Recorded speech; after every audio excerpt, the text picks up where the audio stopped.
Muy buenos días. Vamos a dar inicio a esta última jornada de ponencias del cuarto curso de autorización en Derecho Canónico. Para esta primera parte, me es grato presentar al presbítero Dr. Luis Felipe Navarro, quien durante esos días nos ha brindado unas magníficas conferencias, compartiendo con nosotros sus conocimientos y experiencias en el tema.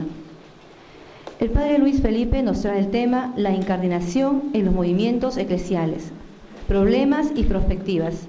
Recibimos una vez más al profesor Navarro y le brindamos unos calurosos aplausos.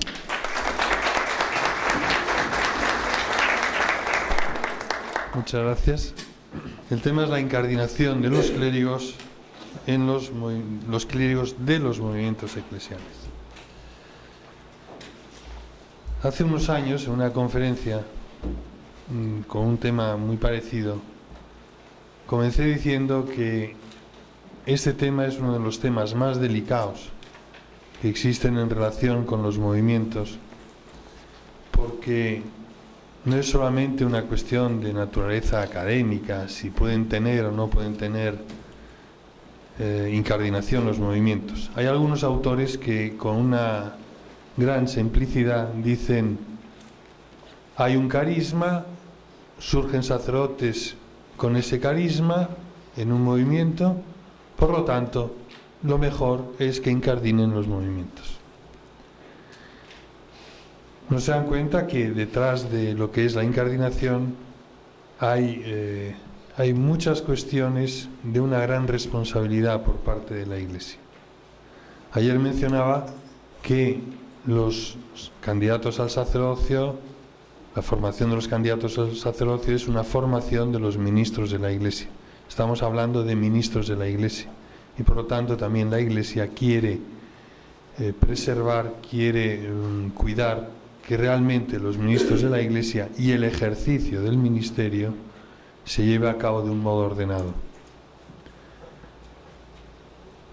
En aquella ocasión concluía que la vía que debía seguirse, teniendo en cuenta la importancia y trascendencia de las cuestiones involucradas alrededor de la incardinación, que la vía que debía seguirse por prudencia era la vía de los acuerdos entre obispos diocesanos y movimientos, pero manteniendo una incardinación en las diócesis.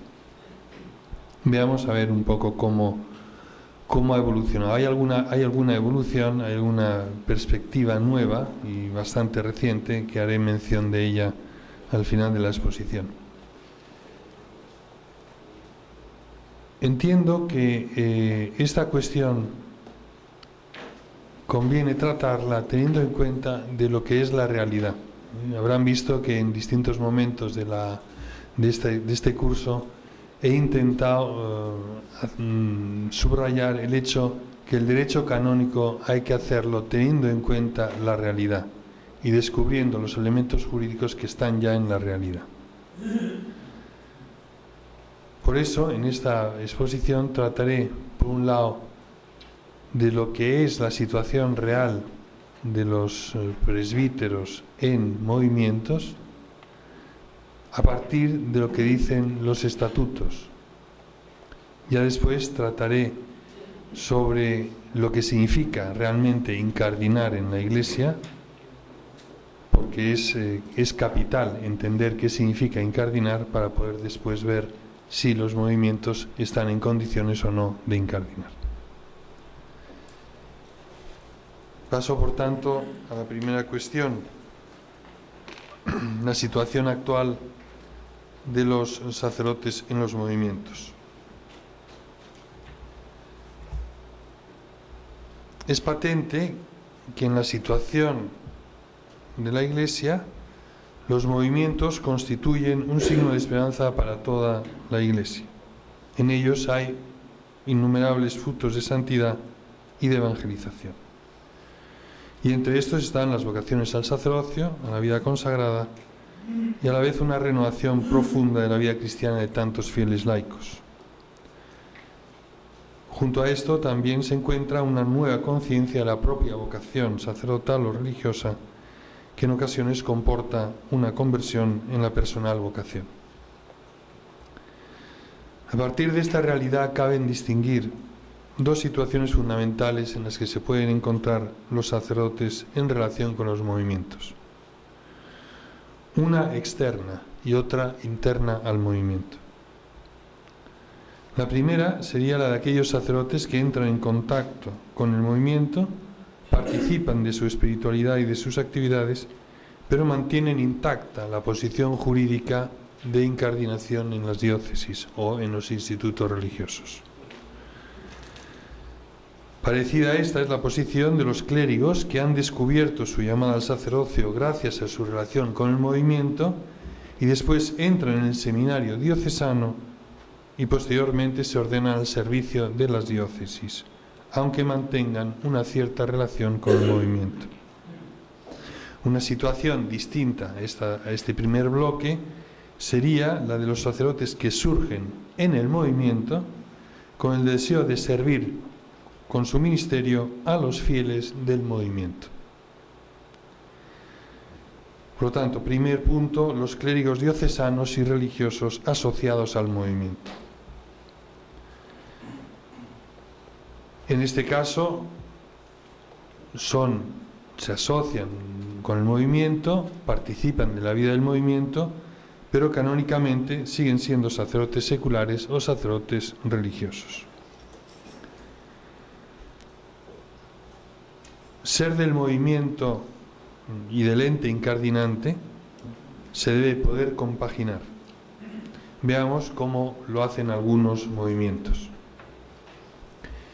En la obra de María, Movimiento de los Focolares, recurriendo a la distinción entre lo que denominan secciones y ramas, se prevé que algunos sacerdotes queden ligados a la obra de María, pero sin pertenecer al núcleo de la misma. Las secciones están compuestas por los miembros principales, focolarinos y focolarinas, y las columnas sobre las que se apoya la obra de María. Las ramas, en cambio, son parte integrante y se componen de miembros internos y adherentes. Los clérigos, que mantienen intacta su relación con el ente de encarnación, pueden ser miembros de las ramas, pero no son miembros de las secciones.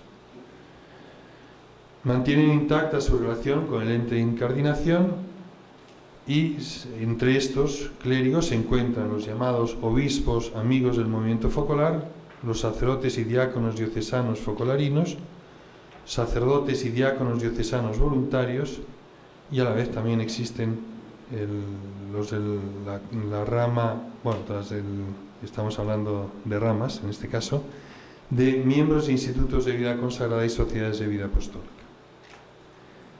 En estos casos lo que hay es un compromiso con el movimiento, pero un compromiso que admite distintos grados de intensidad. Desde el punto de vista canónico, no hay más que un ejercicio del derecho de asociación del clérigo o derecho de asociación del religioso. Están perfectamente respetadas las funciones del obispo diocesano y del movimiento en cuanto a derecho de asociación. Este tipo de presencia ha sido alabado y recomendado por Juan Pablo II cuando escribió en un mensaje dirigido a un congreso de sacerdotes y miembros del focolar, diciendo: la inserción en los movimientos eclesiales ofrecerá a los sacerdotes una posibilidad de enriquecimiento espiritual y pastoral. En efecto, al participar en ellos, los presbíteros pueden aprender a vivir mejor la Iglesia en la coesencialidad de los dones sacramentales, jerárquicos y carismáticos que son propios de ella, según la multiplicidad de los ministerios, estados de vida y funciones que la edifican. Cautivados y atraídos por el mismo carisma, partícipes en una misma historia e insertados en una misma asociación, sacerdotes y laicos comparten una interesante experiencia de fraternidad entre Cristi fideles que se edifican recíprocamente sin confundirse jamás.